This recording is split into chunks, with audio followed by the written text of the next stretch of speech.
Hello everyone, मैं शेख मधु का स्वागत करता हूँ आप सभी का आज के हमारे the Hindu newspaper reading session में। फ्रेंड्स, आज है हमारा session number 8 and we have already covered 7 sessions.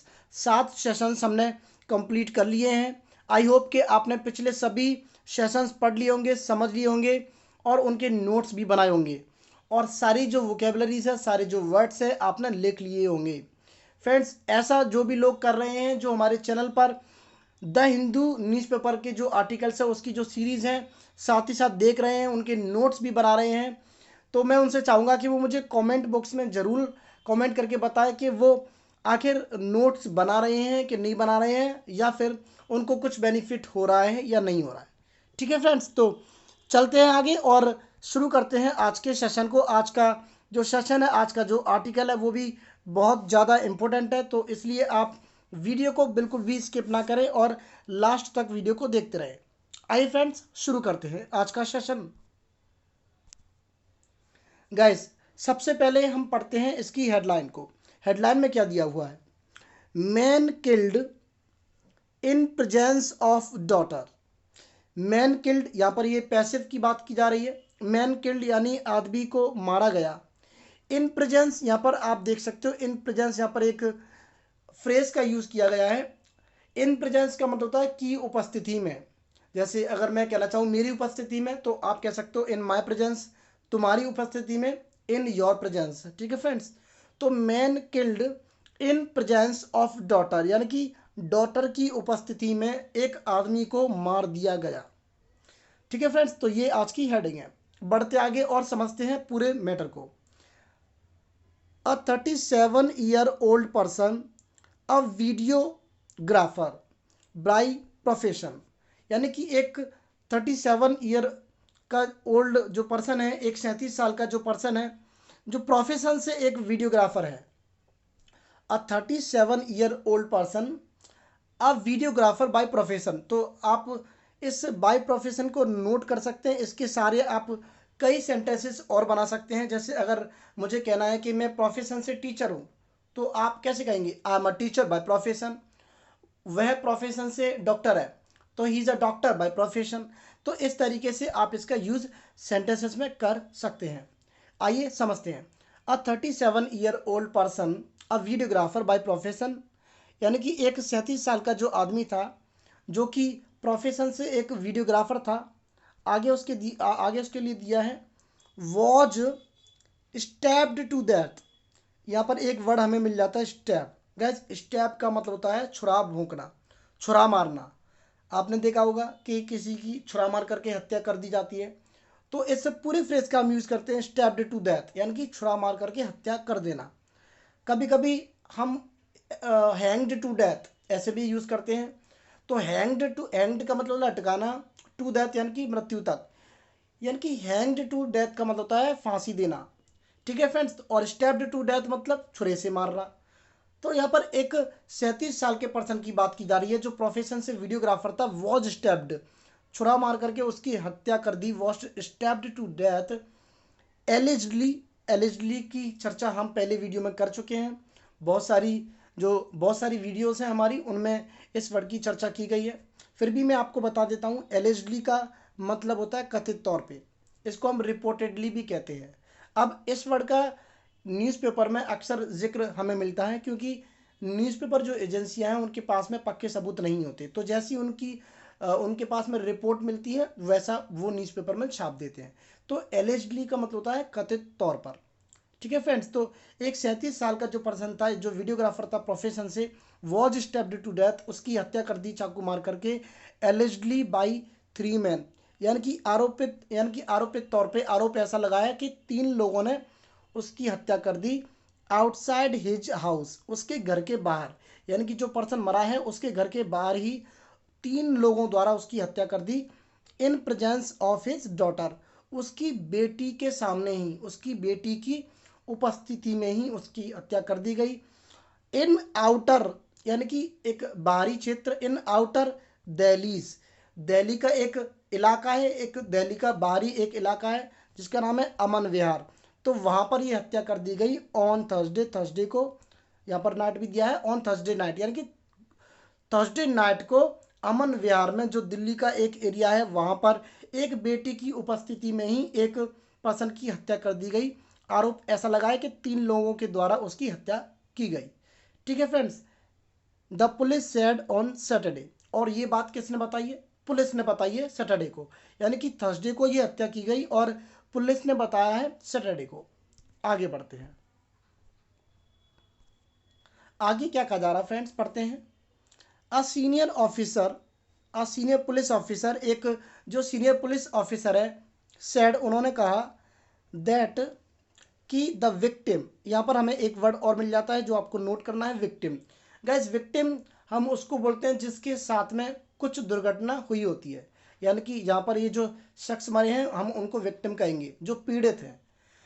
तो a senior police officer said, एक जो सीनियर पुलिस ऑफिसर है उन्होंने बताया, उन्होंने कहा दैट कि the victim has been identified, यानी कि जिनकी हत्या की गई है, हैज बीन आइडेंटिफाइड, उनकी पहचान कर ली गई है। आइडेंटिफाई का मतलब होता है पहचान कर लेना, तो इस वर्ड को आप लिख लेंगे, has been identified as Bharat Bhushan, यानी कि उनका जो नाम निकल कर आ रहा है वो उनका नाम है भरत भूषण। तो भरत भूषण के तौर पर उनकी जो है शिनाख्त की गई है। शिनाख्त का मतलब पहचान की गई है।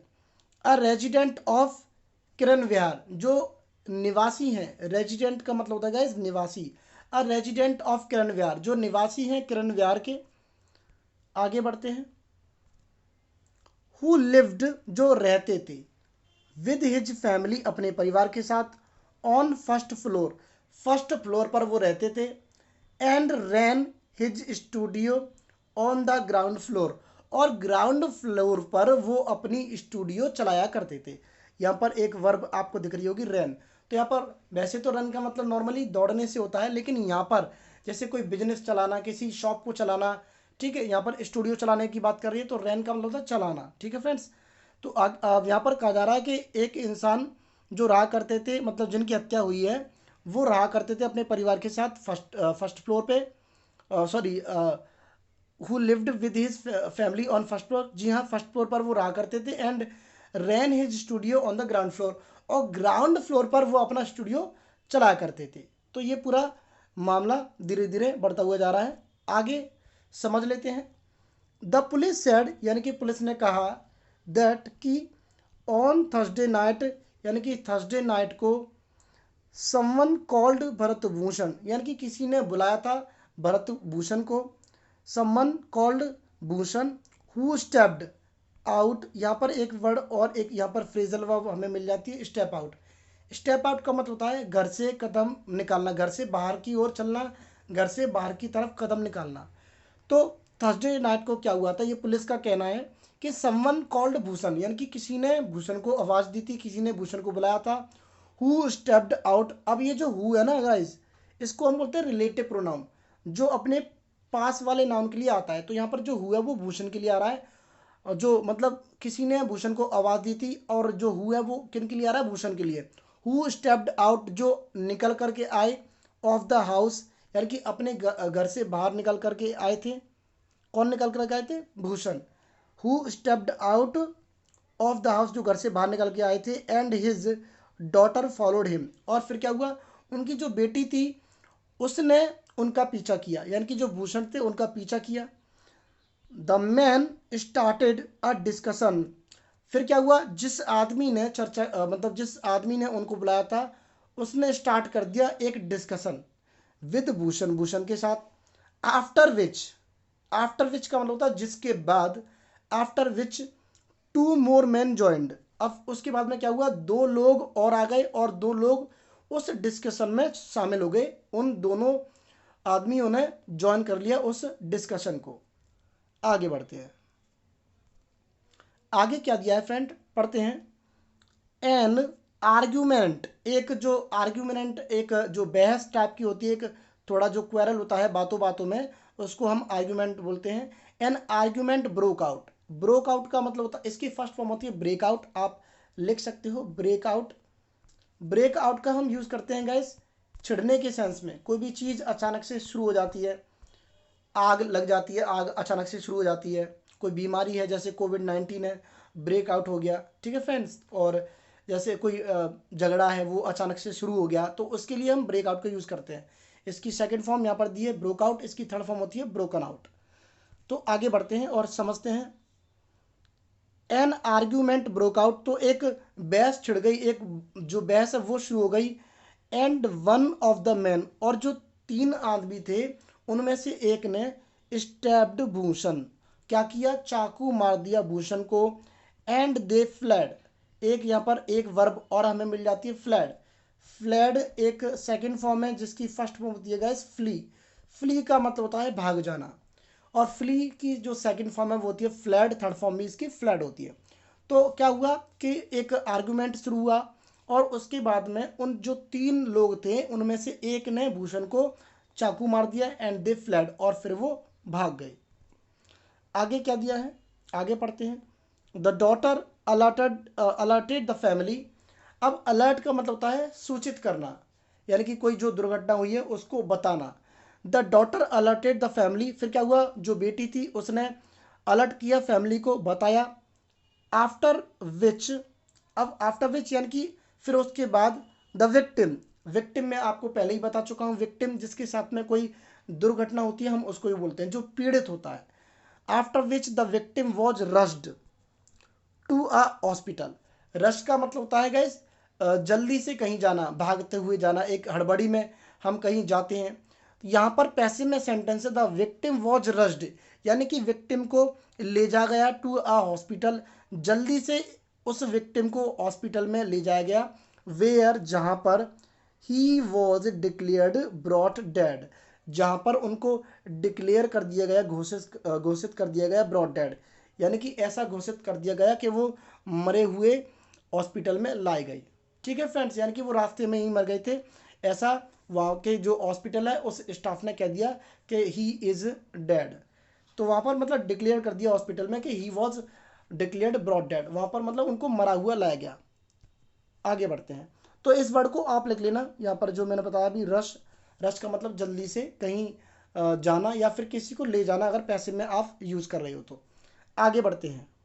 आगे क्या दिया है फ्रेंड्स, द पुलिस सेड, अब पुलिस ने कहा दैट की द फैमिली सस्पेक्ट्स, सस्पेक्ट का मतलब होता है शक करना, संदेह करना। The family said that the police said कि मतलब पुलिस ने ये बात बताई दैट की द फैमिली सस्पेक्ट्स, कि मतलब जो परिवार है उसको शक है। दैट की द विक्टिम वॉज टारगेटेड, कि जो विक्टिम है, जो पीड़ित है, जिनकी हत्या हुई है, वॉज टारगेटेड, उनको टारगेट किया गया। एज, क्योंकि ही यूज्ड टू ऑब्जेक्ट, क्योंकि वो विरोध किया करते थे। ऑब्जेक्ट का मतलब होता है विरोध करना, किसी चीज़ के अगेंस्ट जाना। तो he as he used to object, वो विरोध किया करते थे, ऑब्जेक्ट किया करते थे किस चीज़ का, टू पब्लिक ड्रिंकिंग, यानी कि पब्लिक में बैठ करके पीने का। एंड गैमलिंग, और गैमल का मतलब होता है जुआ खेलना, और जुआ खेलने का इन द एरिया, यानी कि उस एरिया में जुआ खेलने का और पब्लिक ड्रिंकिंग करने का वो विरोध किया करते थे। ऐसा परिवार वाले कह रहे हैं कि हमें ऐसा शक है कि उनको टारगेट इसलिए किया गया क्योंकि वो विरोध किया करते थे पब्लिक ड्रिंकिंग का और गैमलिंग का इन द एरिया, यानी कि उस क्षेत्र में। आगे पढ़ते हैं। बट, लेकिन, दैट द इनिशियल प्रोब, अब ये इनिशियल का मतलब होता है शुरुआती, इनिशियल प्रोब का मतलब होता है जांच, यानी कि जो शुरुआती जांच है। But that the initial probe also hints, अब हिंट का मतलब होता है किसी को मतलब हिंट देना, आप जानते हो, किसी को मतलब कोई क्लू देना। तो ये जो शुरुआती जांच है वो हिंट करती है एट सम फाइनेंशियल डिस्प्यूट। अब यहाँ पर एक वर्ड और हमें मिल जाता है डिस्प्यूट। डिस्प्यूट का मतलब होता है विवाद, झगड़ा, यानी कि जो इनिशियल प्रोब है, जो शुरुआती जांच हुई है, उसमें ये हिंट सामने निकल के आ रही है।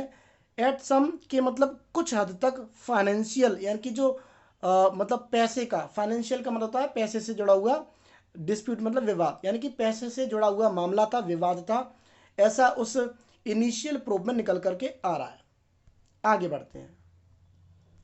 आगे क्या दिया है friends, a senior officer said, एक जो सीनियर ऑफिसर है उन्होंने कहा दैट कि दे हैव लीड्स। अब यहाँ पर लीड वैसे तो एक वर्ब की तरह यूज करते हैं लीड को। लीड का मतलब होता है किसी चीज़ का मतलब किसी चीज़ को कहीं ले जाना, जैसे कैंसर लीड्स टू डेथ। आप इस सेंटेंस को लिख लीजिएगा, कैंसर लीड्स टू डेथ, यानी कि कैंसर ले जाता है मौत तक। वैसे तो लीड का एक वर्ब की तरह हम यूज़ करते हैं, लेकिन यहाँ पर लीड में एस लगा करके दिया है और उससे पहले हैव भी दिए, तो हैव यहाँ पर हमारी मेन वर्ब का काम कर रही है। लीड्स यहाँ पर इसका नाउन की तरह यूज़ किया जा रहा है, तो इसका मतलब है सुराग।